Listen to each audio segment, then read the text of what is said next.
The Garrick Royal Theatre wore its century with the dignity of a dowager empress, its crimson velvet and gilded plasterwork speaking of countless triumphs and tragedies enacted within its hallowed walls.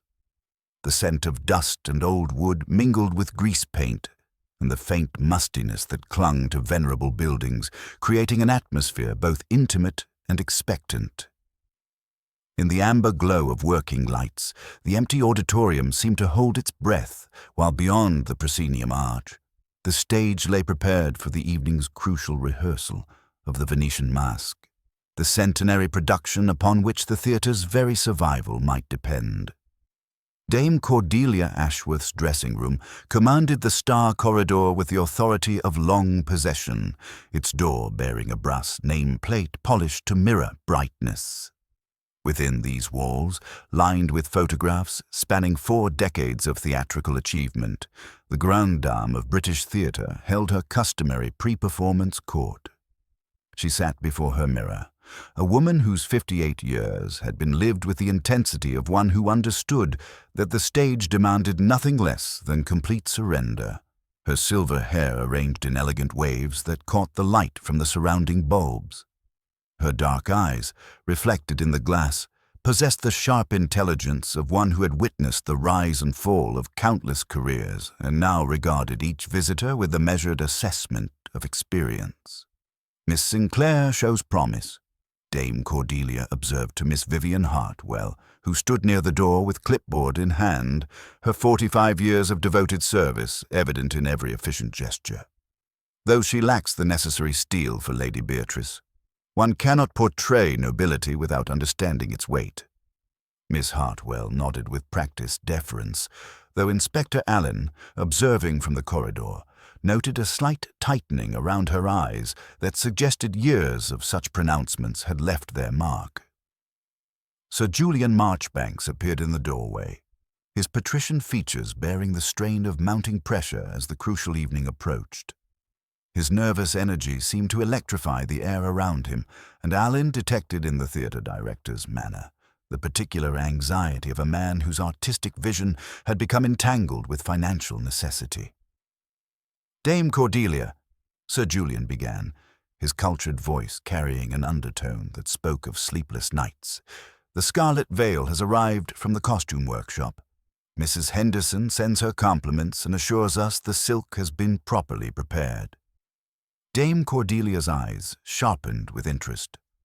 "Ah, the infamous veil returns to grace our stage once more.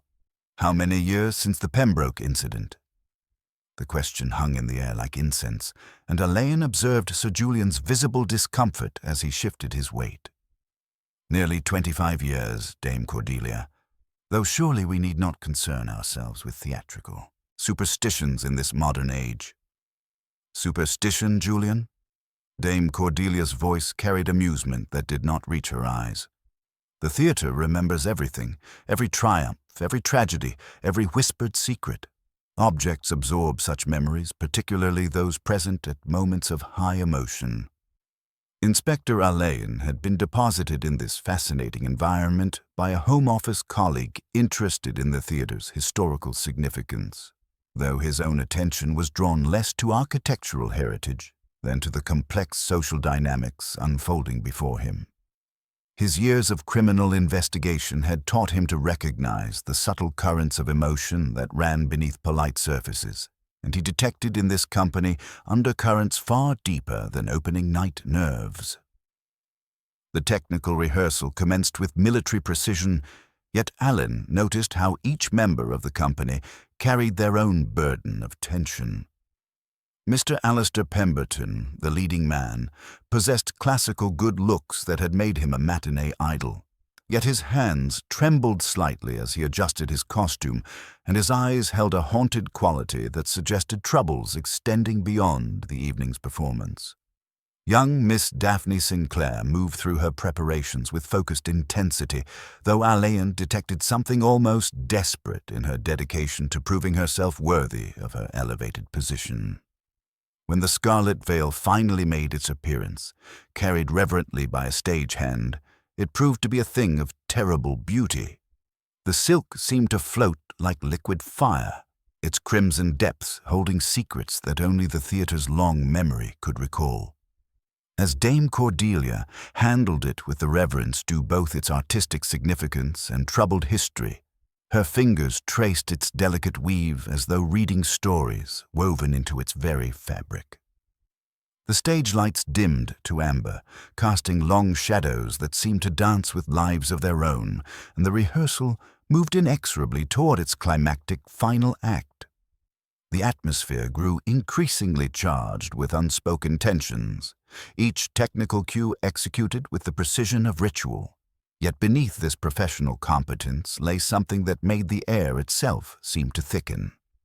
As the crucial scene approached, Alleyn found himself wondering whether the evening's true drama would unfold before the footlights or in the darker spaces where ambition and resentment bred like poisonous flowers in the theatre's fertile soil. The silence that followed the final line felt less like a pause than a held breath, waiting for something profound and perhaps terrible to break the spell that bound them all within the theatre's ancient walls. The stage lay beneath its harsh working lights like a patient under examination, every flaw and imperfection mercilessly exposed in the unforgiving glare that transformed theatrical magic into mere painted canvas and carpenter's wood. The scent of dust and old velvet hung in the air, mingling with the sharper odors of grease paint and the peculiar mustiness that clung to venerable buildings where generations had pursued the elusive art of transformation. From the flies above came the occasional creak of rope and timber, while somewhere in the depths of the building a radiator knocked with the persistence of an impatient critic. Dame Cordelia Ashworth commanded the proceedings from her position center stage with the authority of long practice, though her voice had acquired an edge that cut through the professional atmosphere like a blade through silk. "Miss Sinclair," she pronounced with crystalline clarity, "your entrance suggests you are apologizing for your very existence. Lady Beatrice does not creep onto the stage like a parlor maid who has broken the best china." The young actress's composure remained admirably intact, though Inspector Alleyn, observing from the dress circle where his Home Office colleague had positioned him, noted the slight tremor in her hands as she adjusted her costume. Sir Julian Marchbanks hovered in the wings with the strained courtesy of a diplomat, managing a particularly difficult negotiation, his usually immaculate evening dress showing signs of the strain that had marked the entire production. Technical difficulties plagued the rehearsal like malevolent spirits. A backdrop refused its cue, the ancient fly system groaned ominously under its burden, and twice the crucial lighting sequence failed to execute properly. Each mishap drew from Dame Cordelia a criticism more pointed than the last, her theatrical instincts apparently sharpened by frustration into something approaching cruelty. "Mr. Pemberton," she continued, turning her attention to the leading man who awaited his entrance with visible tension, "your delivery of the recognition scene suggests you have forgotten everything about emotional truth. One cannot simply recite verse and expect it to move an audience. Authority, my dear fellow, comes from within, not from volume." Pemberton's bow was perhaps a fraction too elaborate, and Alleyn observed how the man's hands betrayed a slight tremor that spoke of nerves stretched beyond their normal limits. Miss Hartwell maintained her position at the prompt corner with professional efficiency, though her pencil tapped against her script with increasing frequency as Dame Cordelia's pronouncements grew more imperious. The deputy stage manager's 45 years of theatrical service had taught her the art of diplomatic silence, yet Alleyn detected in her rigid posture the accumulated weight of countless such evenings, each criticism a small wound to professional pride carefully concealed beneath the mask of competence. The crucial scene involving the Scarlet Veil approached with an atmosphere of heightened tension that seemed to extend far beyond normal theatrical nerves. The set, dressed to represent a Venetian terrace, had been arranged with loving attention to romantic detail. Painted balustrades, paper roses, a small table positioned for intimate conversation. Dame Cordelia took her mark with the precision of a general positioning troops, the crimson silk draped across her arms like liquid fire, its color so saturated it seemed to absorb the surrounding light. The commotion, when it came, erupted from the stage-left wings with the sudden violence of a thunderclap. The crash of falling objects, a muffled exclamation, and then the grinding complaint of machinery under unexpected strain. In the confusion that followed, someone's hand found the master lighting control, plunging the entire stage into a darkness so complete it seemed almost solid. The silence that followed was profound, broken only by the distant hum of electrical equipment and the soft whisper of settling dust. When the lights returned, their harsh glare revealed a tableau that transformed theatrical artifice into grim reality. Dame Cordelia lay near the ornate pedestal, the scarlet veil wound with terrible precision about her throat, its crimson folds arranged with a neatness that spoke not of passion, but of careful calculation. Her eyes, which had commanded audiences for 4 decades, stared sightlessly toward the fly gallery, and her hands lay still against the painted marble of the stage floor. The initial moment of stunned silence gave way to Sir Julian's training in crisis management. "Nobody move," he commanded, his voice cutting through the rising murmur of shock with surprising authority. "Dr. Fletcher, please attend Dame Cordelia immediately." The company physician approached with professional calm, his examination brief but definitive. He looked once at the assembled company, then at Alleyn, and offered a single, eloquent shake of his head. Inspector Alleyn descended from the dress circle with quiet efficiency, his long experience with violent death allowing him to assess the scene while others struggled to comprehend what had occurred. His practiced eye immediately noted the deliberate arrangement of the body, the theatrical precision of the veil's positioning, and the staging that suggested not passionate impulse but calculated planning. The killer possessed intimate knowledge of both Dame Cordelia's habits and the theater's complex geography, for the timing required to commit such a crime during the confusion of a technical mishap spoke of careful preparation.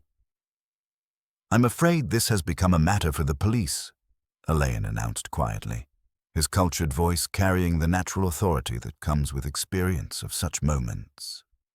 "Sir Julian, might we assemble the company in the green room while we await my colleagues from Scotland Yard?" The theatre director nodded numbly, his shock genuine despite whatever private reservations he might have harbored about Dame Cordelia's methods. The green room, with its faded photographs of past triumphs and worn furniture that spoke of countless such gatherings, became a sanctuary of sorts as the company assembled under Alleyn's watchful eye. The mixture of emotions visible on their faces fascinated him. Genuine grief and shock, certainly, but also something that might have been relief, and beneath it all, the growing fear that accompanies the realization that murder has been committed by one among them. Miss Hartwell sat with rigid composure, her administrative mind already calculating practical implications, while young Miss Sinclair appeared genuinely devastated by the loss of her mentor. Sergeant Fox arrived with characteristic punctuality, his solid presence and methodical approach providing reassuring counterpoint to Alleyn's more intuitive methods. "Nasty business, sir," Fox observed quietly as he surveyed the assembled company with the measuring eye of long experience. "Theatre folk do run to extremes." His practical wisdom would prove invaluable in unraveling the complex web of relationships and motivations that had culminated in Dame Cordelia's death. As the night deepened around them, the Garrick Royal Theatre transformed from a place of artistic endeavor into the setting for a different kind of performance entirely. The ancient building seemed to whisper with secrets, its labyrinthine passages and hidden corners offering countless opportunities for concealment and deception. In such a place, Alleyn reflected, one could position oneself for an exit before one's entrance had been properly observed, and the very architecture that had sheltered theatrical illusion for a century now promised to conceal truths far more dangerous than any playwright had ever imagined. The stage lay beneath the harsh examination of police arc-lights, its romantic Venetian setting transformed into something clinical and unforgiving, where every painted detail demanded scrutiny and each shadow might conceal evidence.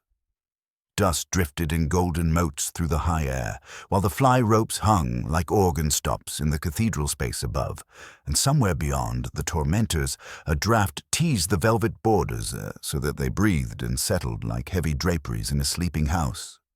The scent of grease paint and old wood had been joined by the sharper odors of photographic chemicals and fingerprint powder, creating an olfactory map of transformation from art to investigation. A canvas balustrade bore the faint smear where a hand had leaned too familiarly, while the prop table, with its lace fan and porcelain cup, had been righted after the commotion, yet a saucer still showed a crescent of tea, its surface filmed over, the teaspoon resting at a fastidious angle as if awaiting a return that would never come. Inspector Alleyn moved across this transformed space with the careful attention of a scholar examining an illuminated manuscript, his long experience having taught him that violent death often revealed itself through the smallest details.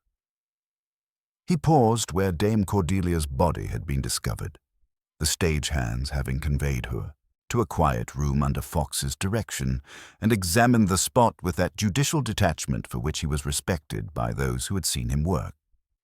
The positioning spoke eloquently of calculation rather than passion. She had lain with her head toward the prompt corner, the scarlet veil arranged about her throat with a precision that suggested theatrical sensibility as much as murderous intent. The veil's knot, he observed from the photographs, had been an artful business. No crude constriction, but a sort of decorative hitch, theatrical even in its cruelty. Mr. Edgar Lethbridge, summoned from the tangle of ropes upstage, approached with his respectful tread, possessing the square hands of a craftsman and the patient face of a man long accustomed to doing exacting work for people who seldom troubled to understand it. "If you please, sir," he said to Alleyn, addressing him with the diffidence due to rank. "The blackout, as happened, can be reached from two places. There's the switch here at the board, and there's a master cut in the stage-left passage, fitted when they rewired after the war." Alleyn, who saw the stage as a map, asked him gently to show the routes. Lethbridge indicated with a nod the passage that ran behind the tormentor, narrow, smelling faintly of damp canvas and beeswax. A brass hook protruded there at shoulder height, long used for hanging spare borders, and Alleyn's eye caught upon it a filament of red, no more than a whisper of silk snagged and teased into a gossamer thread. Sir Julian Marchbanks received Alleyn in the manager's office, where a coal fire had been laid and allowed to die, the room bearing the melancholy air of spaces where business was not proceeding well. A ledger lay open under a brass paperweight, unpaid accounts in a neat stack, a decanter of sherry that had not been poured. Sir Julian's elegant fingers toyed with the stopper before he put it down with visible effort. "Inspector," he said, the vowels carefully placed, "it is impossible to accept that in my theatre—" "In any theatre, Sir Julian," Alleyn said mildly. "These places of illusion do not exclude the more unfortunate realities." When asked about his whereabouts during the blackout, Sir Julian confirmed he had been stage right, unable to see what occurred in the gloom. His dependence upon Dame Cordelia emerged gradually. She had been essential, and they all knew it.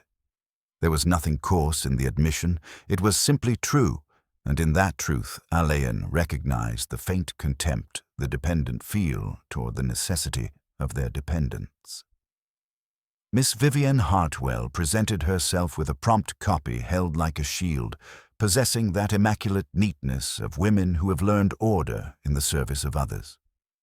Alleyn, who respected competence, set her at ease with a slight, courteous bow, and asked about the calling of cues, the position of the principals, the habitual movements of Dame Cordelia.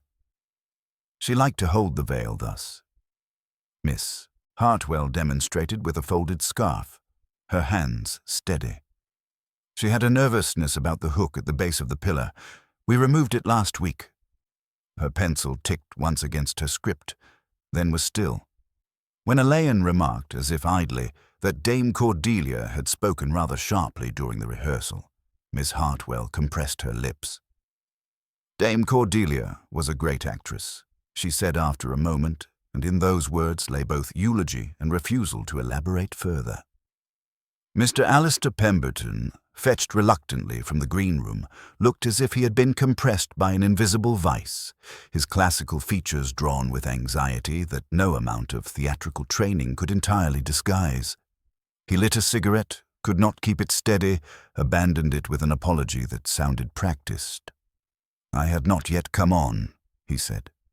"The recognition scene follows the veil business. I was quite ready." Alleyn observed the quality of the man's clothes, the careful cut that sat oddly with threadbare edges, and detected a faint odor of hair tonic that strove to be expensive and did not quite attain. When asked if Dame Cordelia was inclined to offer criticism, Pemberton replied with sudden heat he instantly regretted. Dame Cordelia offered criticism to all of us. She required us to be worthy of her stage. The words were correct. Their temperature was not. Lady Rosalind Thorne arrived with the punctuality of aristocratic breeding, erect and beautifully upholstered in the manner of those who have always had good chairs. Her gloves were pale and immaculate, her gaze direct and trained for committees as she measured Alleyn without discourtesy. "We are profoundly grateful to Scotland Yard," she said in that calm which is bred in superior schools. "The board will, of course, be entirely at your disposal. You will understand that the theatre's reputation will be guarded with as much care as we guard our own," Alleyn assured her, watching the faint tremor at the corner of her mouth when the word scandal filled the room without being spoken. Dr. Marcus Fletcher brought a professional reticence that was not quite defensiveness, confirming the obvious medical facts while refusing, politely, to discuss the personal. "Dame Cordelia was in excellent health for her years, Inspector. The method was effective." His eyes did not quite meet Alleyn's when asked if he held, as company doctor, confidences that might illuminate motives. "I hold what I must," he said, a phrase that could cover much and nothing. Miss Daphne Sinclair possessed the washed pallor of a young woman who had wept and then composed herself. Alleyn, who could be gentle with youth, invited her to sit in Dame Cordelia's now empty dressing room, where silver-backed brushes lay as they had been left, and a faint scent of violets lingered. When asked to account for her movements, she did so readily, but in the very readiness there was a small dissonance. She spoke of crossing from stage left to right during a cue that, according to Miss Hartwell's prompt script, would have held her opposite. "We altered that at the last," she said, looking at her hands with what might have been genuine confusion or carefully constructed misdirection. Presently, with Fox's methodical assistance, Alleyn turned to the victim's personal effects. Dame Cordelia's dressing room proved a catalogue of professional achievement. Photographs in frames, cards thrust into mirror corners, the powder in its white dish, the sponge still slightly damp. The drawer that was locked yielded to the producer's key, revealing papers of the sort successful women accumulate and guard. Alleyn's fingers, discreet and cool, turned over correspondence bound with green ribbon. There were letters couched in that tone which asks a favor without naming it, and others briskly demanding what had apparently been conceded at some previous time. Several bore familiar names from society pages, one displayed a crest, and many held slips that had once been checks. A small memorandum book contained entries in neat handwriting, each accompanied by a figure and an initial. "Subscriptions," Sir Julian said too quickly when Alleyn raised an eyebrow. "She ran a fund for the theatre's benevolence." Fox, who possessed an unassuming skepticism, made no comment, but the look he directed at the initials was not pious. The evidence suggested relationships built upon mutual advantage rather than affection, while the financial records indicated an intimate knowledge of colleagues' private affairs that extended far beyond normal professional interest. Later, when the dressing-room door had been closed and the theatre's tentative noises had resumed, Alleyn returned alone to the stage-left passage. The brass hook waited with its captured whisper of scarlet, and beyond, where the wall seemed to end, a narrow door disguised within the paneling led to cramped stairs running behind the boxes to the upper circle. a relic of Victorian ingenuity that Mr. Lethbridge revealed was rarely used now. On the lower step lay a faint print of something like powder, touched perhaps by a passing hem. As the long night deepened around them, the Garrick Royal Theatre seemed to whisper with accumulated secrets, its labyrinthine passages and hidden corners offering countless opportunities for concealment and deception. The victim's systematic manipulation of those around her was becoming clear, each interview revealing another strand in a web of financial dependency and emotional blackmail. Dame Cordelia Ashworth had been not merely a star, but a spider at the center of a very intricate and very dangerous web. Alleyn stood listening to the theatre breathe, and in that attentive silence the old house seemed to hold back, like an actor in the wings awaiting a cue that had not yet been given, while somewhere in the darkness above, the ancient machinery of illusion creaked with the weight of secrets that had finally proven too heavy to bear. The administrative quarters of the Garrick Royal Theatre occupied a suite of rooms above the dress circle, their tall windows overlooking the narrow courtyard, where generations of performers had made their entrances through the stage door's weathered portal. November light, filtered through glass grown dim with London's perpetual haze, fell across mahogany filing cabinets whose brass fittings had been polished to a subdued gleam by decades of careful maintenance. The air carried the mingled scents of old leather, India ink, and that particular mustiness of important papers kept in careful order, while a grandfather clock in the corner marked time with the measured dignity of institutional authority. Dust motes danced in the amber light, and somewhere below, the theatre's ancient heating system knocked with the persistence of memories demanding attention. Sir Julian Marchbanks received Inspector Alleyn in his office with the strained courtesy of a man whose artistic vision had become entangled with financial necessity. The mahogany desk bore the accumulated evidence of the theatre's complex affairs. Ledgers bound in green morocco, correspondence sorted into neat piles, and a crystal decanter that remained conspicuously untouched despite the morning strain. When Alleyn requested examination of the theatre's accounts, Sir Julian's hands betrayed a slight tremor as he opened the principal ledger, its pages revealing columns of figures that grew increasingly desperate as they approached the present date.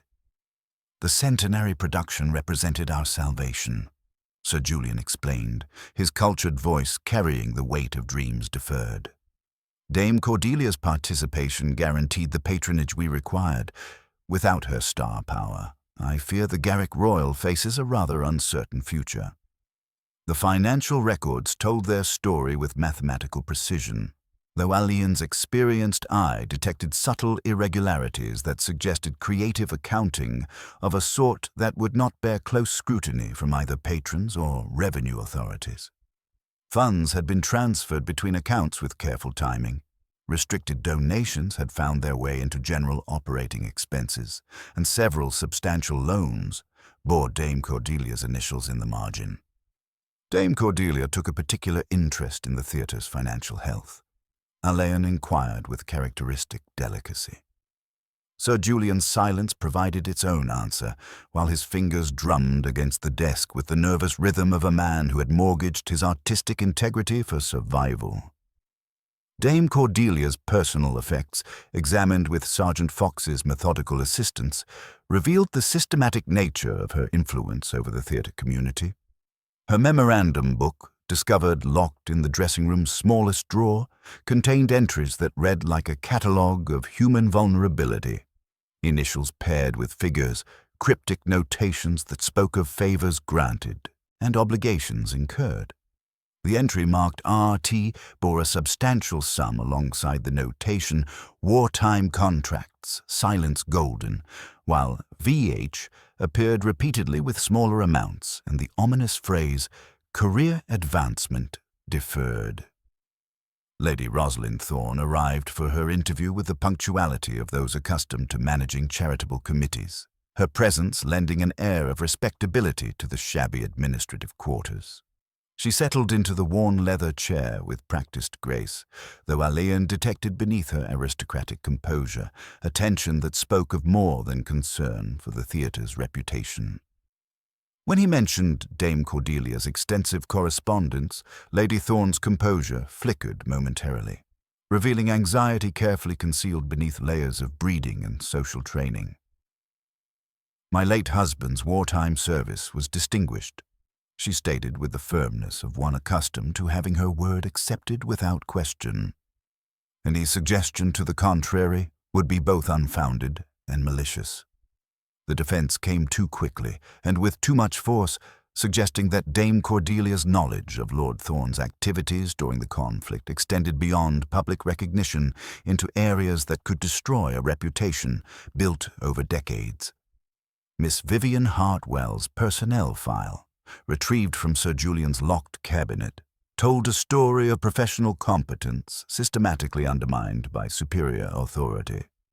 Alleyn discovered correspondence dating back 15 years, revealing a pattern of recommendations withdrawn, promotions blocked, and opportunities redirected to less qualified candidates at Dame Cordelia's specific intervention. "One learns patience in the theatre," Miss Hartwell observed when questioned about her long service, though her voice carried undertones that spoke of years of suppressed ambition. Dame Cordelia possessed strong opinions about the proper ordering of theatrical hierarchy. She believed experience should be guided by wisdom. The euphemism barely concealed decades of professional frustration, her administrative skills acknowledged but never properly rewarded. Mr. Alistair Pemberton's situation emerged as a masterpiece of desperation disguised as genteel poverty, his gambling debts extending far beyond what his theatrical salary could reasonably address. Among Dame Cordelia's papers, Alleyn discovered several letters written in the actress's precise hand, their language diplomatically phrased but unmistakably threatening. She had learned of his affair with a married woman of considerable social prominence, and her threats to inform his wealthy wife carried the weight of both financial and social destruction. "Dame Cordelia took a maternal interest in our moral welfare," Pemberton explained with bitter irony when confronted with the evidence. "She believed that gentlemen should honor their obligations, to wives, to creditors, to those who held their secrets in trust." Dr. Marcus Fletcher's medical files, obtained through proper legal channels despite his professional reluctance, revealed a disturbing pattern of stress-related ailments among the company that corresponded precisely with Dame Cordelia's periods of particular vindictiveness. Several members had sought treatment for nervous exhaustion, chronic insomnia, and what the doctor diplomatically termed occupational anxiety, their symptoms intensifying whenever their personal affairs became subjects of theatrical scrutiny. "The artistic temperament," Dr. Fletcher observed with careful neutrality, "requires delicate handling. Sustained pressure can produce unfortunate consequences." The investigation into Miss Daphne Sinclair's background revealed inconsistencies that transformed her apparent innocence into something more complex and potentially dangerous. Her theatrical training, supposedly conducted at prestigious institutions, proved impossible to verify through official channels, while her previous employment showed gaps that no amount of careful explanation could adequately cover. When questioned about these discrepancies, Miss Sinclair maintained her composure, with remarkable skill for one so young. "Names change often in our profession," she explained with studied casualness. "One must sometimes reinvent oneself to secure suitable engagements." The Scarlet Veil itself, subjected to forensic examination in Scotland Yard's laboratories, yielded trace evidence that spoke eloquently of its journey from costume workshop to crime scene. Microscopic analysis revealed theatrical powder not matching Dame Cordelia's own, traces of beeswax consistent with stage rigging, and several fibers from different garments that suggested multiple handlers. Most significantly, the silk showed signs of recent repair, a tiny mend along one edge, executed with professional skill but using thread of a slightly different dye. Someone prepared this prop with considerable care, Fox observed to Alleyn as they examined the evidence. Practiced with it, I'd say. Knew exactly how it would behave. As evening approached and the theatre settled into its enforced silence, Alleyn reflected on the complex web of relationships that Dame Cordelia had woven around herself through decades of careful observation and strategic manipulation. Each member of the company had provided her with secrets that could be traded for compliance, favors that could be demanded in exchange for silence, and dependencies that bound them to her will as surely as contracts bound them to the theatre. The victim had created a system of control so comprehensive that her death represented not merely personal loss, but the collapse of an entire structure of power and influence. The investigation had revealed that virtually everyone associated with the Garrick Royal Theatre possessed both motive and opportunity to commit murder, their individual grievance combining into a collective resentment that made Dame Cordelia's death seem almost inevitable. Yet beneath this surface of shared guilt lay the particular psychology of one individual who had transformed resentment into action, who had moved from contemplation to execution with the same precision that marked every aspect of theatrical production. Standing alone in Dame Cordelia's dressing room as the last light faded from the windows, Alleyn examined once more the small repair in the scarlet veil's edge. The stitching was exquisite, nearly invisible, yet it spoke of someone who had handled the prop with intimate knowledge of its construction and purpose. Someone had taken the veil, modified it for reasons yet unknown, and returned it to the costume department with such skill that its alteration had gone unnoticed until forensic examination revealed the truth.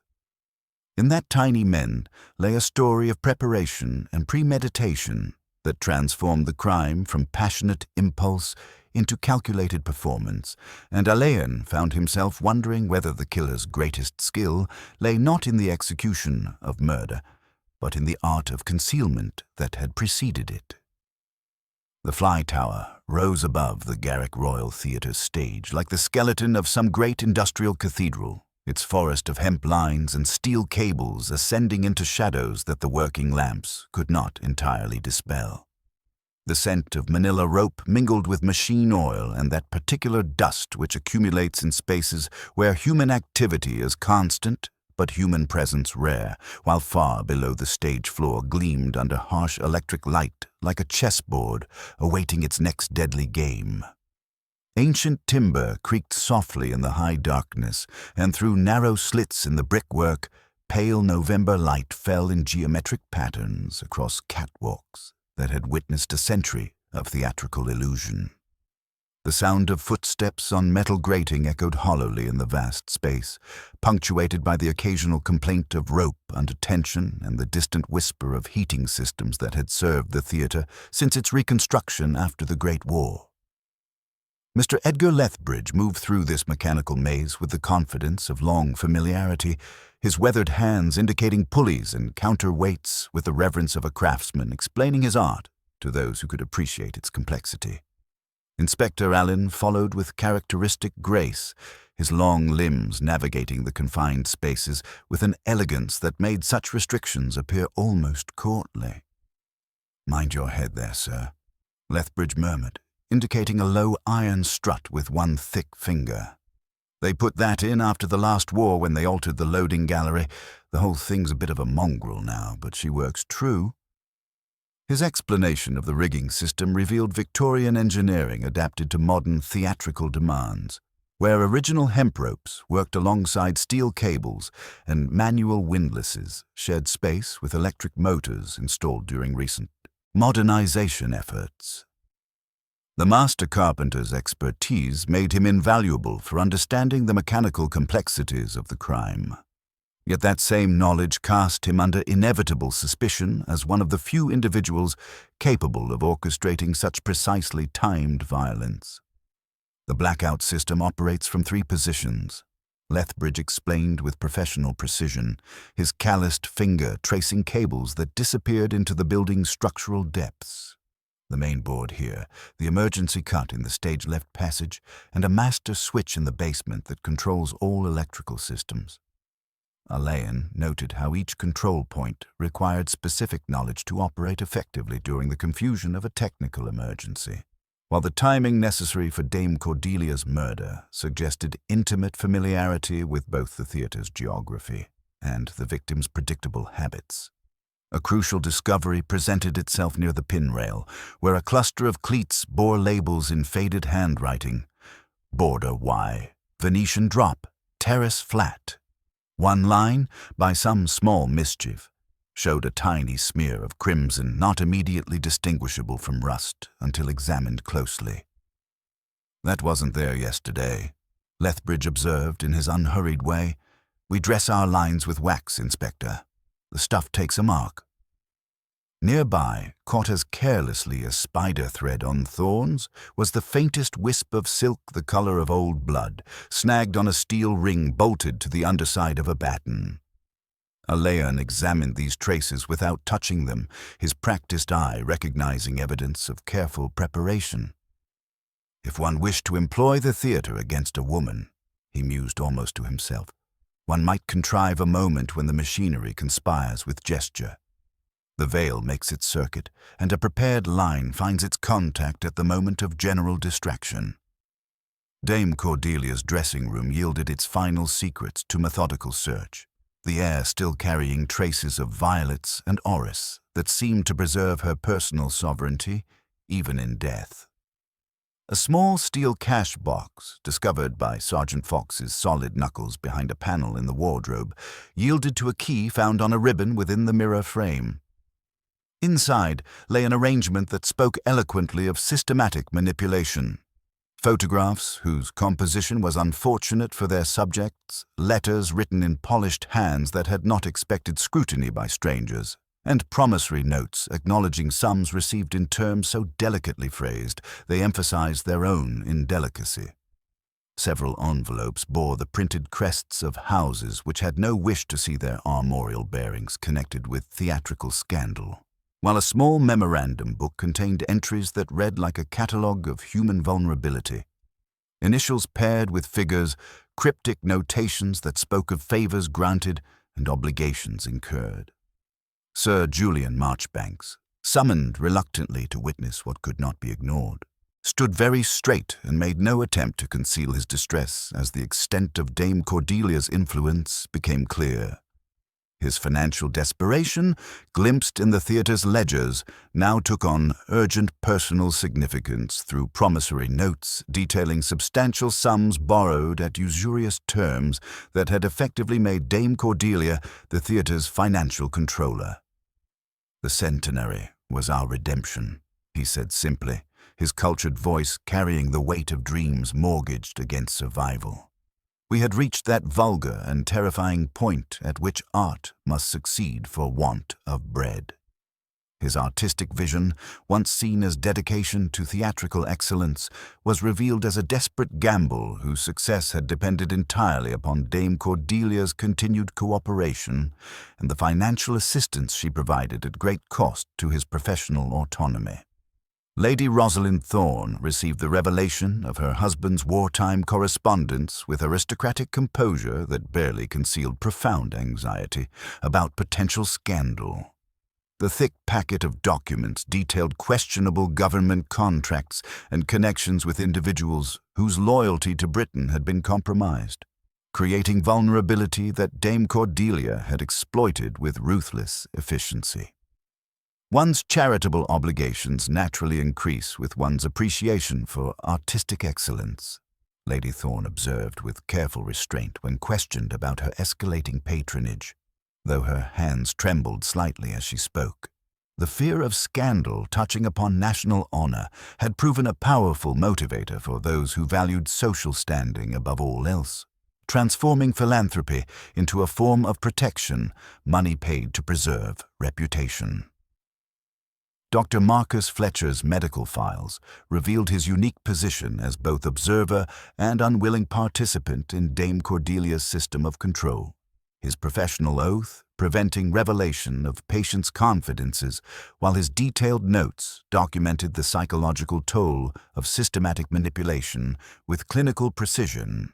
stress-related ailments, nervous disorders, and what he diplomatically termed occupational anxiety, had plagued the theater community with suspicious consistency, their symptoms correlating precisely with Dame Cordelia's periods of particular vindictiveness.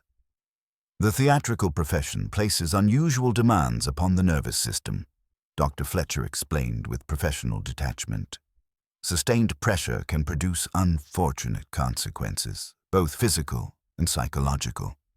His observations provided crucial insight into the cumulative effect of years of manipulation on individuals whose livelihoods depended upon maintaining professional relationships despite personal cost.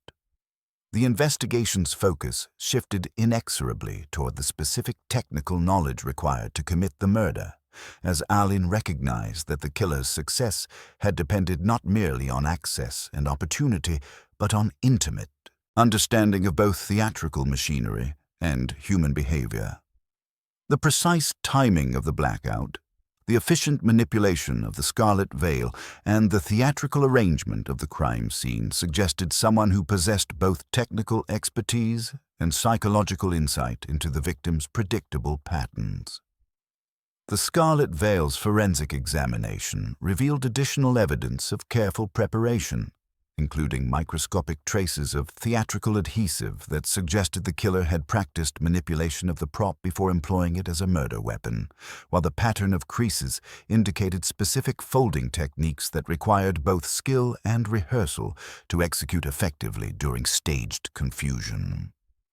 Standing alone in the flies above the darkened stage as evening approached, Alleyn reflected on the complex web of technical knowledge, psychological manipulation, and personal desperation that had culminated in Dame Cordelia's death.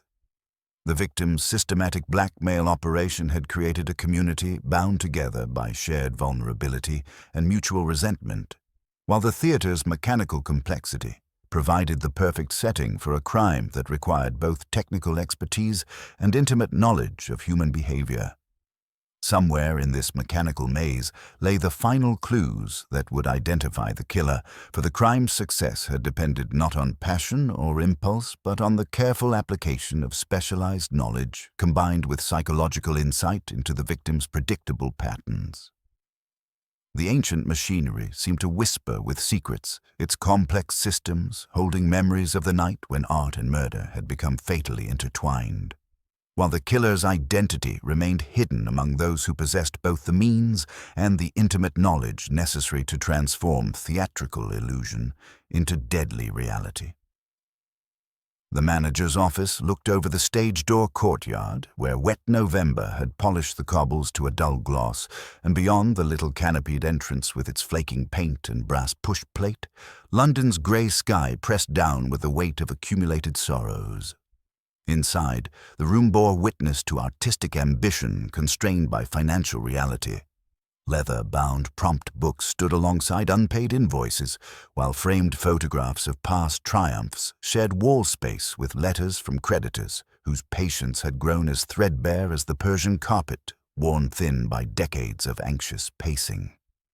The scent of furniture wax and old paper mingled with the sharper odor of anxiety, while on the mantel shelf a clock in black marble marked time with the measured dignity of institutional authority, its gilt figures half rubbed away by generations of nervous dusting. Sir Julian Marchbank stood with the rigid posture of a man holding himself together through sheer force of breeding, though Inspector Alleyn detected beneath his usual theatrical composure a quality of desperation that no amount of professional training could entirely disguise. His hands, which had once conducted orchestras and guided generations of performers with graceful authority, now betrayed a tremor that spoke of nerves stretched beyond their normal limits. "Inspector," he began, his cultured voice carrying undertones that made Alleyn recognize the full extent of the director's predicament. "You must understand that the Garrick Royal represents more than mere commercial enterprise. We are custodians of a tradition extending back to the very foundations of British theatrical art." The words were carefully chosen, yet beneath their formal elegance lay a plea that transformed artistic vision into something approaching desperation. The theatre's financial records, spread across the mahogany desk like evidence of martyrdom, revealed the true scope of the crisis that had made Dame Cordelia's cooperation essential to survival. Alleyn observed how Sir Julian's artistic integrity had been slowly compromised by commercial necessity, each concession to the actress's demands representing another step away from pure artistic vision toward the vulgar requirements of financial salvation.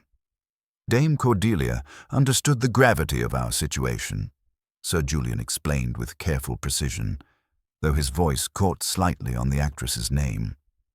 Her participation guaranteed not merely artistic excellence, but the patronage upon which our continued existence depended.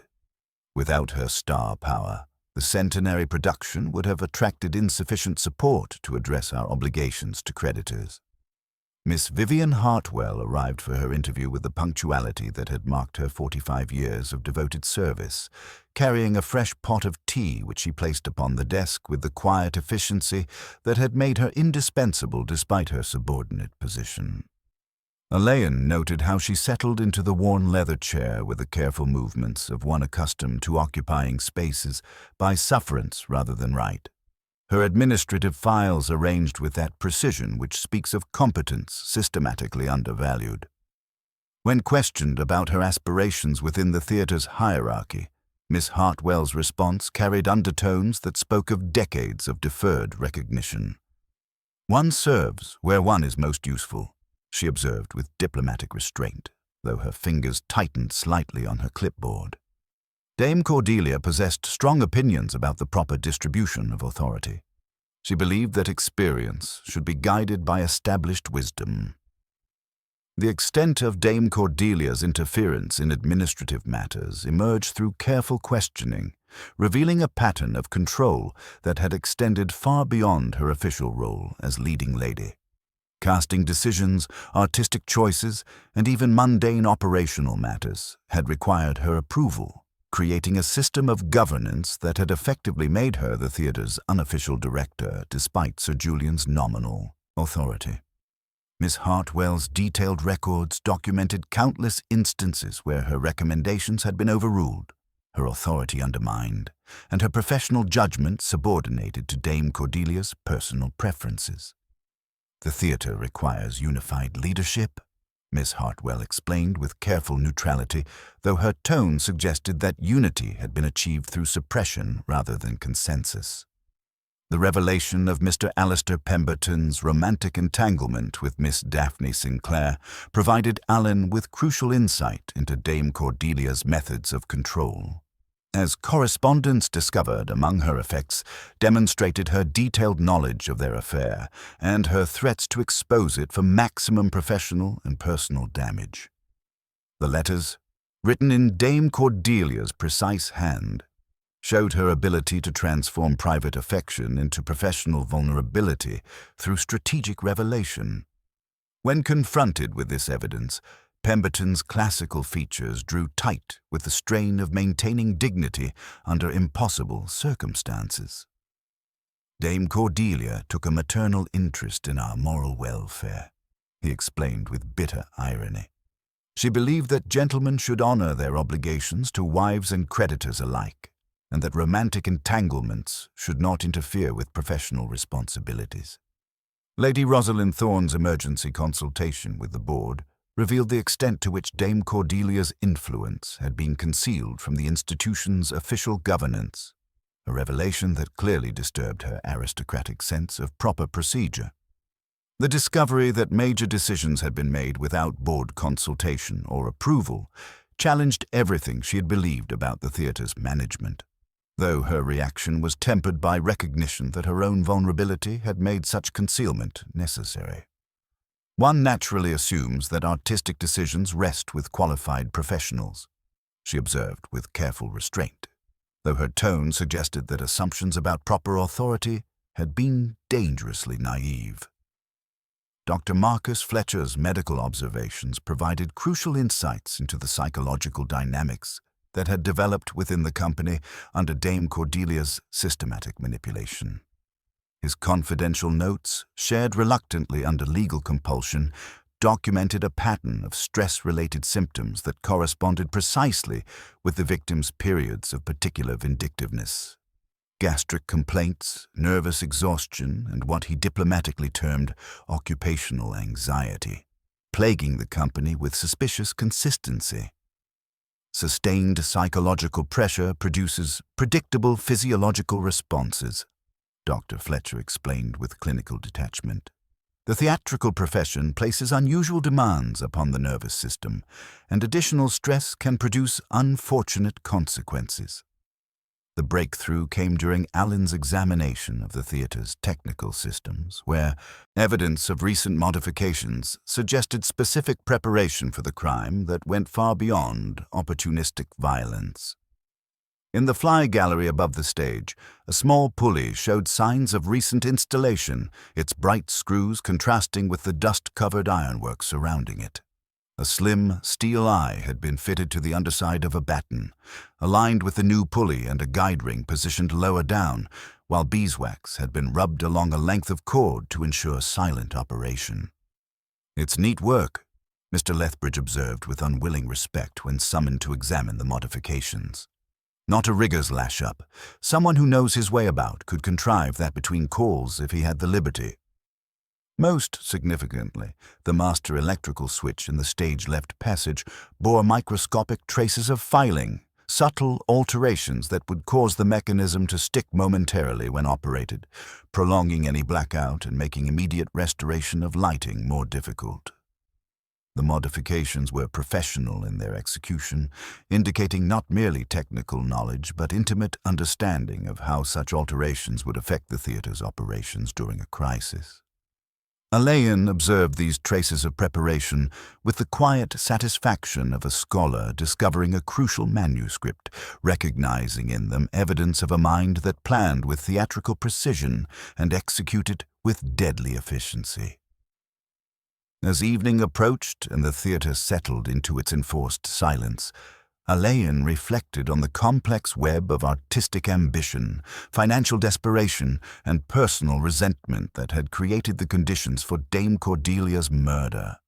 The centenary production had become a focal point for all the tensions that had accumulated over decades of systematic manipulation, while the theater's mechanical complexity had provided the perfect setting for a crime that required both technical skill and psychological insight. The evidence suggested that the killer had spent considerable time preparing for the murder, practicing the necessary techniques and modifying equipment to ensure success during the crucial moments of staged confusion. Standing alone in Sir Julian's office as the last light faded from the windows, Alleyn examined once more the financial records that told the story of artistic vision corrupted by commercial necessity. On the mantel shelf, the black marble clock continued its measured marking of time, while beside it lay a small brass key that had not been there during his earlier visit. Miss Hartwell, passing in the corridor beyond, paused almost imperceptibly when she noticed his attention drawn to it, her administrative mind no doubt cataloguing its presence with the same precision that had marked her decades of service. "The key to the electrical room," she explained with characteristic efficiency. "It was discovered in Dame Cordelia's dressing room during the final clearing. She must have borrowed it for some purpose." The explanation was perfectly reasonable, yet something in the careful neutrality of her tone made Alleyn wonder whether Dame Cordelia had indeed been the one to borrow it, or whether someone else had found it convenient to let such an assumption stand unchallenged. The Garrick Royal Theatre lay shrouded in the pale quiet of early morning, its great auditorium emptied of applause and expectation, its velvet seats shadowed beneath the high, dust-lit windows. A single ghost light burned at center stage, casting a delicate circle upon the painted Venetian terrace while the rest of the set receded into suggestion and darkness. The air was thick with a mingled sense of distant rain, old velvet, and the faint, persistent signature of Dame Cordelia's violet perfume, which lingered as if defiant of both time and tragedy. Every sound within the venerable building, each footfall on the stair, the creak of a rope in the flies, the click of the marble clock in Sir Julian's office, seemed magnified invested with a significance that only the aftermath of violence can bestow. Inspector Alleyn stood at the prompt corner, the well-thumbed production books spread before him, their pages inscribed with Miss Hartwell's precise, looping hand. Beside him, Sergeant Fox sorted through photographs and schedules, his methodical presence anchoring the inquiry. "They do write their own language, don't they, sir?" Fox murmured, tracing a penciled triangle beside a marked Q for the scarlet veil. "And here, someone's made a change. Different hand, perhaps." Alleyn bent closer, his gaze lingering not on the addition itself, but on its inconspicuous placement. A slight alteration in the running order, a subtlety almost lost among the hieroglyphics of the stage. "It's not yesterday's work," he observed softly. "Nor, I think, an idle one." From across the wings, the faint outline of the master switch's panel caught his eye, the metal showing a thin, fresh scratch, a hesitation engineered into the darkness. Sir Julian entered from the auditorium, hands clasped behind his back, the very picture of cultivated self-command. Yet the set of his shoulders and the slight tremor in his breath betrayed the strain of the days since Dame Cordelia's death. He glanced at the ghost light as if it were an old retainer haunting the family estate, a silent reminder of traditions both cherished and burdensome. "We meant our Venetian scene as a tribute," he said quietly, his voice carefully controlled. "Masks and revelations, Inspector. The play was to be our homage to all that theatre has hidden and revealed." Alleyn's reply was gentle, his words measured. "Someone understood your emblem, Sir Julian. They made it literal. The scarlet veil signified both glamour and concealment in your play, but on that stage it became the binding that kills." The moment hung between them, charged by the knowledge that art had been commandeered for a darker purpose. Turning to the evidence, Alleyn and Fox reviewed the technical findings. The auxiliary pulley fixed high in the fly tower, the beeswaxed cord, the guide ring not part of the original design. Each detail spoke of an intimate, almost loving knowledge of the theatre's machinery. Fox's finger tapped a photograph. "It's not part of the old rig, sir. Someone meant the veil to drop just so in the confusion. It wasn't luck." "No," Alleyn agreed. "It was rehearsal. The killer prepared as an actor prepares, with patience, with practice, with a mind for the smallest effect." The scarlet veil itself, now sealed away in evidence, seemed to absorb the morning's thin light, its crimson depths heavy with the knowledge of what it had become, not merely a prop, but a cipher for everything concealed and ultimately revealed. Alleyn moved methodically through Dame Cordelia's last day, reconstructing her movements with the care of a director preparing a final performance. At 11, a fitting with Mrs. Henderson and an adjustment to the veil. At noon, a private meeting with Lady Thorne, whose gloved hand delivered a letter sealed with a familiar crest. Dr. Fletcher arrived at 1, his visit recorded with clinical precision. 12 minutes and no more. A quiet word with Miss Hartwell about a change in the chorus call, a pointed exchange with Mr. Pemberton about financial arrangements, a final approval of Miss Sinclair's new business with the veil. Each encounter, routine on the surface, now shimmered with the undercurrents of resentment and fragile control that had defined Dame Cordelia's reign. She liked a clear stage, Miss Hartwell had offered, her voice composed but her eyes distant. She believed intimacy made for truth. The technical evidence, meticulously gathered, traced a path through the building's hidden spaces. The narrow passage by the tormentor, where a brass hook still caught a wisp of scarlet. The electrical room, its door unremarkable but its key recently returned to the office. The subtle modifications to the blackout system, designed not for sabotage, but for a moment's perfect delay. Nothing showy, Mr. Lethbridge confessed when pressed, just enough to make certain, whoever did this, Inspector, they weren't guessing at the job. Alleyn's mind pieced together the psychological as well as the mechanical design. This had not been a crime of passion, but of composition, a murder staged with the same rigor and nerve as the finest performance. The killer had moved within the boundaries Dame Cordelia herself had drawn. The strict schedules, the enforced punctuality, the discipline that left little to chance. Miss Hartwell's prompt books, her rosters and call sheets, had given the murderer a map of every movement, a script for when the stage would clear, when the confusion would peak, when the scarlet veil would bind not only the heroine, but the woman who had bound them all. In Sir Julian's office, the weight of irony pressed down with the dust on the sepia photographs. "We sought to commemorate," Sir Julian murmured, his gaze on younger faces and paper garlands. "Instead, we have judged." "Theatre does both," Alleyn replied. "You gave your murderer both an audience and a contrivance." Lady Thorne entered, her gloves carefully folded in her hand, her expression a mask of composure. "We stand ready to resume, Inspector, when this matter is resolved." Sir Julian did not answer. The room settled into uneasy silence, the only sound the ticking of the marble clock. As the day faded, the theatre resumed its ancient, secretive life. A door breathed on its hinges, a broom swept somewhere in the corridors, and from the green room came the faint clink of china. Someone, resilient perhaps, had brewed a fresh pot of tea. In the prompt corner, under the soft, persistent circle of the ghost light, Alan's eye caught a marginal note in the prompt book. One word written in a faint, unfamiliar hand beside the cue for blackout. "Advance." The word, innocuous on its own, now seemed to pulse with significance, as if the killer had left a final, insolent signature. Alleyn closed the book carefully, letting the silence gather. Somewhere in the great, dreaming house, the murderer had already taken the next step, and the final curtain was drawing near.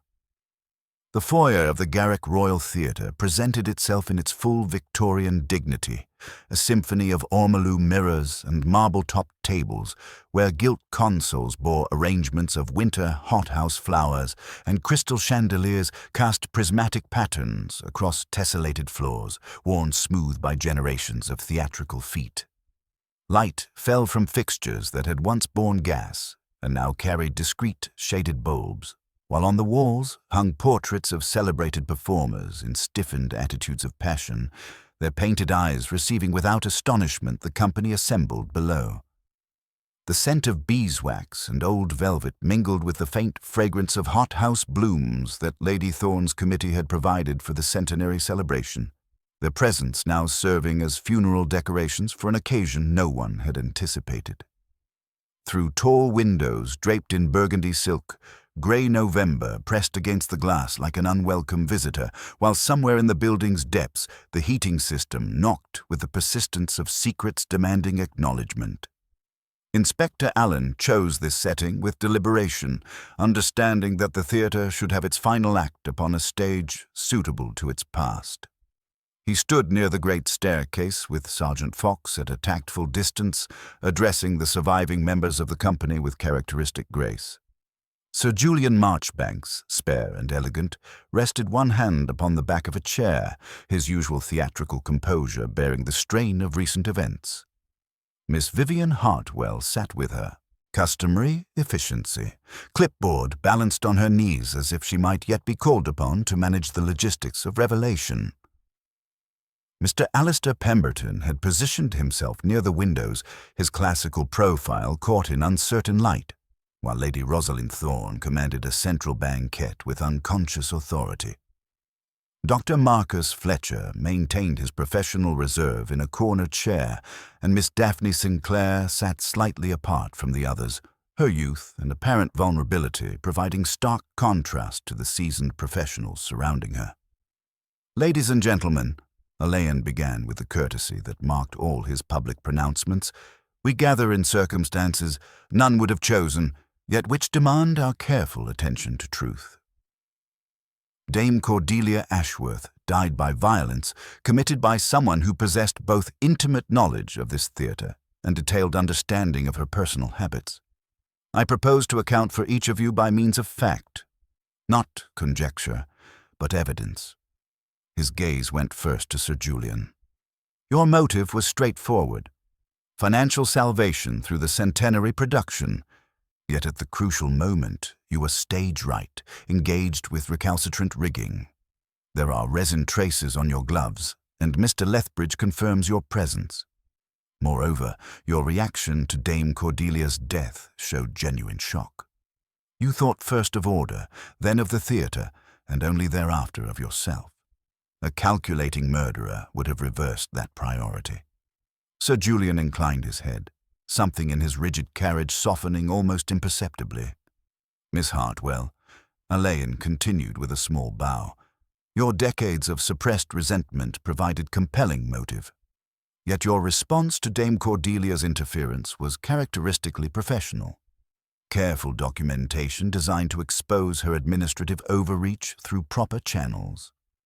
Your position at the prompt corner during the blackout, confirmed by the assistant stage manager who heard your voice calling for order throughout the confusion, provides unshakable alibi. He addressed Mr. Pemberton without unkindness.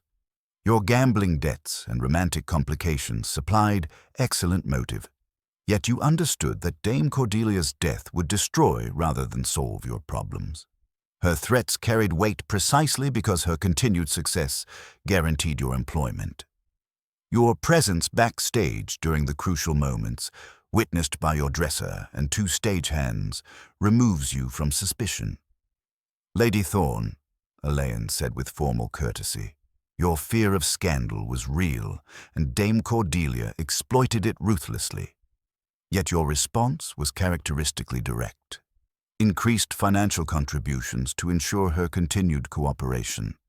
Your presence in the auditorium during the dress rehearsal, observed by multiple witnesses, provides complete alibi. Dr. Fletcher, your medical knowledge might have suggested opportunity, yet your professional ethics prevented exploitation of confidential information. Your detailed documentation of the company's stress-related symptoms provided crucial insight into Dame Cordelia's methods, but your role remained that of observer, not participant. Your examination of the victim immediately following discovery showed genuine shock rather than calculated response. The foyer seemed to draw in upon itself as Alleyn paused, and thus we are brought to Miss Sinclair. He did not raise his voice, yet the temperature of the air seemed to change. You entered the Garrick Royal under a name that is not your own, with credentials that do not bear investigation. Your theatrical training, supposedly conducted at prestigious institutions, proved impossible to verify. Your previous employment showed gaps that no explanation could adequately cover. His words, precisely placed, filled the hollow of the grand stare. Your background investigation revealed the truth. Your father was Reginald Elmsley, the playwright whose career Dame Cordelia destroyed through false accusations of plagiarism 25 years ago. The scandal drove him to suicide and left your family in disgrace and poverty. You spent years preparing for this moment, studying Dame Cordelia's habits, learning the technical skills necessary to commit the perfect theatrical murder, and constructing the false identity that would allow you access to your victim. Alleyn's tone remained judicial but not unkind. The technical evidence tells its story with precision. You modified the scarlet veil during costume fittings, adding reinforcement that would ensure it served your purpose while maintaining its appearance as harmless prop. The tiny mend along its edge was executed with skill, but the thread matches a reel found in your sewing case. You altered the electrical system to prolong the blackout, practiced with the theatre's rigging to create mechanical advantage, and used Miss Hartwell's meticulous schedules to plan timing with theatrical precision. Miss Sinclair sat with the composure of one who had played her final scene to perfection, her youth and apparent innocence revealed as the most sophisticated disguise of all. The silence that followed was profound, broken only by distant London traffic and the soft whisper of settling dust. Alleyn turned to Fox. "Sergeant, we must ask Miss Elmsley to accompany us." He faced the company once more. This theatre expected a centenary tribute to masks and revelations. You have had both. Let us be grateful that art can accommodate truth, however painful. The great foyer resumed its poised silence, its Victorian grandeur serving as witness to a revelation that transformed promising young colleague into something far more complex and dangerous than any had imagined. In the nearest mirror, Miss Sinclair's reflection aligned momentarily with the portrait of an earlier heroine before she turned away, her careful composure finally yielding to the weight of truth unveiled behind the scarlet veil. The green room of the Garrick Royal Theatre had served as sanctuary for countless performers over its century of existence, its faded chintz and worn Persian carpets bearing witness to the whispered confidences of generations who had made their lives upon the stage. Now it housed a different sort of performance entirely, as pale November light filtered through tall windows to illuminate Miss Daphne Sinclair's composed features with the quality of illumination reserved for final acts. The scent of old roses lingered from potpourri long since reduced to dust, while a coal fire in the grate had collapsed into glowing embers that cast uncertain shadows across mahogany furniture polished by decades of anxious hands. Inspector Alleyn sat opposite the young woman who had so successfully deceived them all, his manner gentle yet judicial, while the distant tick of the marble clock marked time with the measured dignity of institutional authority. Miss Sinclair, or Miss Elmsley, as she must now be known, maintained the same poise that had made her Lady Beatrice so compelling, though the careful mask of youthful innocence had given way to something infinitely more complex and tragic. When she spoke, her voice carried the cultivated tones that had served her assumed identity so well, yet beneath its surface lay depths of pain that no amount of theatrical training could entirely disguise. "My father was Reginald Elmsley," she began with quiet dignity, her hands folded in her lap with the stillness of one who had played her final scene to its conclusion. "Perhaps you remember the name, Inspector. He wrote The Merchant's Daughter and Autumn in Venice, plays that Dame Cordelia claimed he had stolen from her private correspondence." The revelation unfolded with the measured pace of well-rehearsed tragedy, each detail adding weight to a story of systematic destruction that had begun 25 years earlier, when a promising playwright's career had been ended by accusations that could never be proved, but were never forgotten. Dame Cordelia's influence had been sufficient to destroy Reginald Elmsley's reputation without requiring evidence, her word carrying the authority of established success against his protestations of innocence. "It began," Miss Elmsley continued with theatrical precision, "with a curtain call that never came. She said he had stolen from her, in substance if not in line. There was a whisper of a lawsuit she would bring. There was a letter in the papers. He destroyed his manuscripts and himself." Sir Julian Marchbanks entered the green room with a hesitant step of one who had discovered that his judgment of character was not as reliable as he had believed. His patrician features bore the strain of reconciling professional admiration with moral horror, for Miss Elmsley's portrayal of Lady Beatrice had shown genuine artistic merit that made her crime all the more disturbing. "My dear child," he said with careful gentleness, standing near the mantelpiece as if to steady himself against revelation, "your talent was never in question. Had you come to us honestly, your abilities would have earned recognition without resort to this."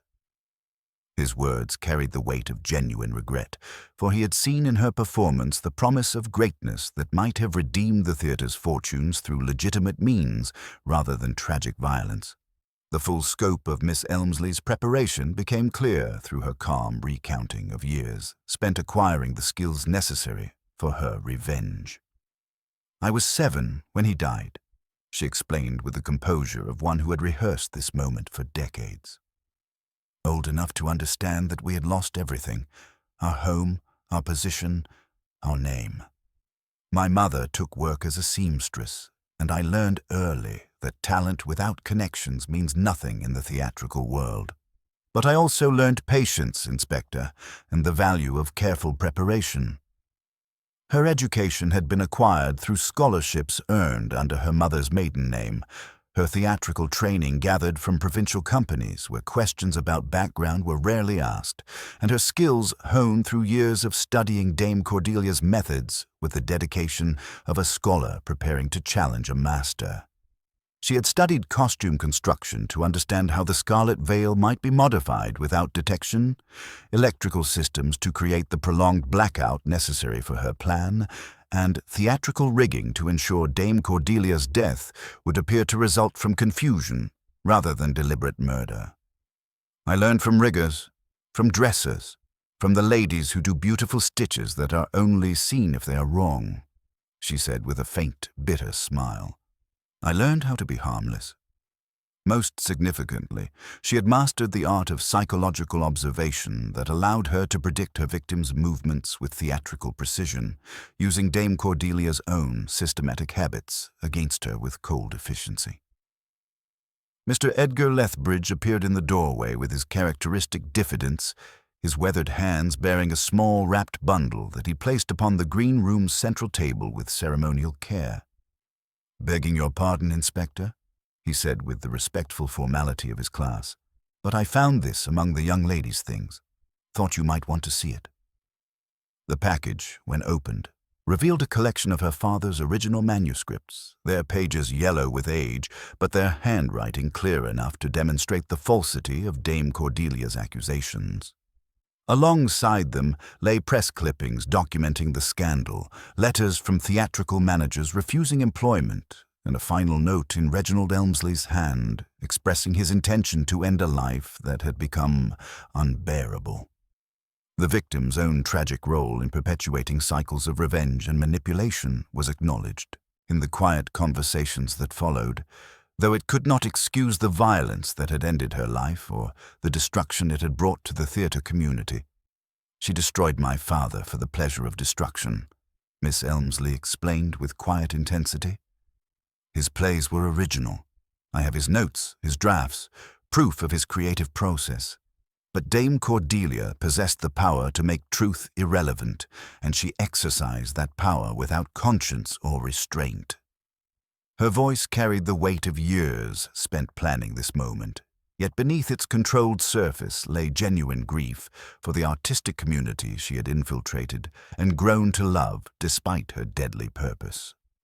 The centenary production, which had represented artistic triumph and financial salvation for the Garrick Royal Theatre, was formally cancelled that afternoon. Its Venetian sets struck and its costumes returned to storage with the efficiency of long practice. Sir Julian made the announcement to the company with the dignity befitting both the institution's traditions and the gravity of circumstances that made celebration impossible. The theatre's future remained uncertain, as scandal threatened to destroy patron confidence and public support that had taken decades to cultivate. Yet there remained among the surviving members a determination to preserve what Dame Cordelia had both protected and corrupted through her years of systematic manipulation.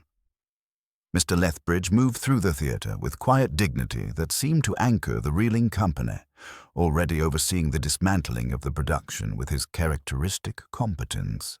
His calm presence provided reassurance that the machinery of the theatre, at least, would continue to function with honesty and precision. He had removed the bright screws from the auxiliary pulley and returned the rigging to its original configuration, his work erasing the physical evidence of preparation while the emotional scars would take far longer to heal. "The show must go on, Inspector," he observed, without looking up from his task. "Even if it's a different show entirely." As evening approached and the theatre settled into its enforced silence, Inspector Alleyn reflected on the destructive power of secrets and the tragic consequences that followed when artistic passion became corrupted by personal vendettas and the desire for revenge. Miss Elmsley's crime had been accomplished with theatrical precision, yet it had destroyed not only her victim, but the artistic community she had grown to love and the promising career she had built through genuine talent rather than assumed identity. The theatre, a place dedicated to exploring the depths of human nature, had become the very stage for its darkest manifestations, where art and murder had become fatally intertwined. Standing alone in the green room as the last light faded from the windows, Alleyn observed how the faded photographs of past triumphs seemed to watch with painted eyes that had witnessed both glory and tragedy within these ancient walls. The scent of old roses and dying embers created an atmosphere of melancholy that spoke to the cyclical nature of theatrical life, creation and destruction, triumph and failure, truth and illusion all playing their appointed roles upon the stage of human experience. Outside, London fog had begun its inexorable creep, pressing against the windows like a shroud, while within the Garrick Royal Theatre, the ghost light burned its solitary vigil over a stage that would require both time and courage to restore to its proper purpose of illuminating rather than concealing the depths of the human condition. The administrative quarters of the Garrick Royal Theatre wore the subdued dignity of an institution emerging from crisis, their tall windows admitting pale December light that fell across mahogany furniture and leather-bound ledgers with a quality of illumination reserved for quiet recoveries. The scent of furniture polish mingled with the sharper fragrance of winter chrysanthemums that Lady Thorne's committee had provided as seasonal decoration, their bronze petals offering muted warmth to rooms grown thoughtful with the weight of recent revelation. Inspector Alleyn sat at Sir Julian's desk, completing his official report with characteristic precision, while somewhere in the building's depths the ancient heating system resumed its familiar percussion, no longer ominous but oddly comforting in its mechanical reliability. Through the windows, London's grey December pressed against the glass, with the patience of a city accustomed to witnessing both tragedy and renewal, while within the theatre itself, the sound of careful footsteps and muffled conversations spoke to the delicate process of institutional healing. Sir Julian Marchbanks entered with the measured step of one who had discovered reserves of strength he had not known he possessed, carrying correspondence from theatrical colleagues and potential patrons who had expressed cautious interest in supporting the theatre's recovery efforts. His patrician features, though marked by recent strain, showed signs of that resilience which enables artistic vision to survive even the most devastating personal betrayals. "Inspector," he said with quiet dignity, settling into the worn leather chair with the grace of one learning to adapt to changed circumstances, "we have received more expressions of support than I had dared hope. It appears that the theatrical community values continuity above scandal, provided we demonstrate genuine commitment to reform." His voice carried undertones of genuine surprise at the loyalty that had emerged from unexpected quarters, though he remained realistic about the challenges ahead. Lady Rosalind Thorne arrived for her final consultation with the punctuality that had marked her decades of charitable service, her presence lending an air of determined continuity to an institution struggling to redefine its future. She arranged her gloves with the precision that spoke of breeding reinforced by genuine determination to see worthy causes through their darkest moments. "The board has voted unanimously to continue our patronage," she announced with the authority of one accustomed to making difficult decisions in the face of public scrutiny. "We cannot allow Dame Cordelia's methods to overshadow the institution she helped preserve, however questionable her means. The Garrick Royal represents something larger than any individual, however formidable." Her commitment provided more than financial assistance. It offered moral validation for the theatre's continued existence despite scandal that might have destroyed lesser institutions. Miss Vivian Hartwell appeared with her customary efficiency, bearing fresh tea and administrative files that spoke to her assumption of greater responsibility within the theatre's management structure. Her 45 years of devoted service had prepared her for this moment of increased authority, though the circumstances that had brought about her elevation cast complex shadows over what should have been professional triumph. "The remaining company members have voted to continue with the spring season," she reported with characteristic precision, her voice carrying undertones of cautious optimism. Mr. Pemberton has agreed to remain as leading man, and we have received several promising inquiries regarding future productions. Her administrative competence, long overshadowed by Dame Cordelia's interference, now served as a stabilizing force during the theater's period of careful reconstruction. Dr. Marcus Fletcher's continued service to the theater community had taken on new significance as he helped his colleagues process the psychological trauma of discovering that their promising young colleague had been capable of such calculated deception and violence.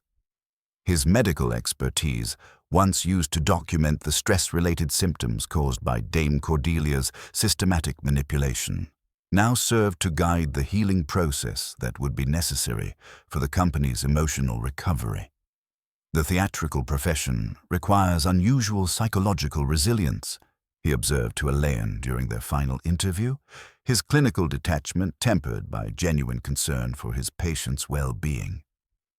The ability to assume different identities, while essential to our art, can become dangerous when personal obsessions overwhelm professional ethics. We must learn to distinguish between healthy transformation and destructive deception. Mr. Edgar Lethbridge moved through the theater with quiet dignity that seemed to anchor the recovering company, his weathered hands already engaged in preparing the stage for future productions.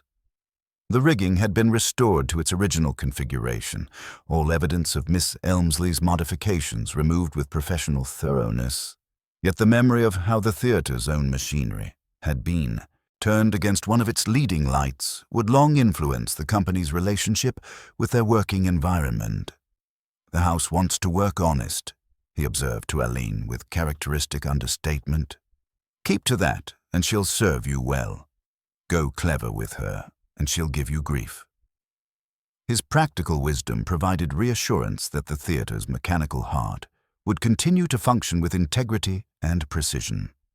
The Scarlet Veil itself had been removed to Scotland Yard's evidence rooms, where it would remain until Miss Elmsley's trial concluded, its absence from the costume collection serving as a permanent reminder of how the line between art and reality could become dangerously blurred when personal vendettas corrupted artistic passion.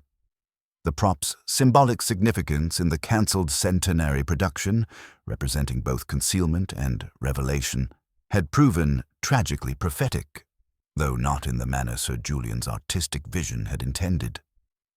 As Alleyn prepared for his departure from the Garrick Royal Theatre, he reflected on the broader implications of a crime that had challenged the fundamental assumptions upon which artistic collaboration depended. The theatre, as an institution dedicated to exploring human nature through collective endeavor, had been forced to confront the reality that those depths could conceal intentions far more dangerous than any playwright had ever imagined. Yet there remained among the surviving members a determination to preserve and rebuild what Dame Cordelia had both protected and corrupted through her years of systematic control. Standing alone in the empty auditorium as afternoon light faded through tall windows, Alleyn observed how the ghost light at center stage cast its solitary circle upon boards that had witnessed both triumph and tragedy within a single week. The ancient building seemed to whisper with accumulated wisdom, its Victorian grandeur serving as witness to the eternal human drama that no amount of scandal could entirely destroy. Behind him, as he made his way through the stage door into London's grey December afternoon, the theatre settled into its patient rhythms of preparation and renewal. Its members beginning the slow work of writing new stories while the ghost light burned its eternal vigil over a stage that would continue to serve its proper purpose of illuminating rather than concealing the complex truths of human nature.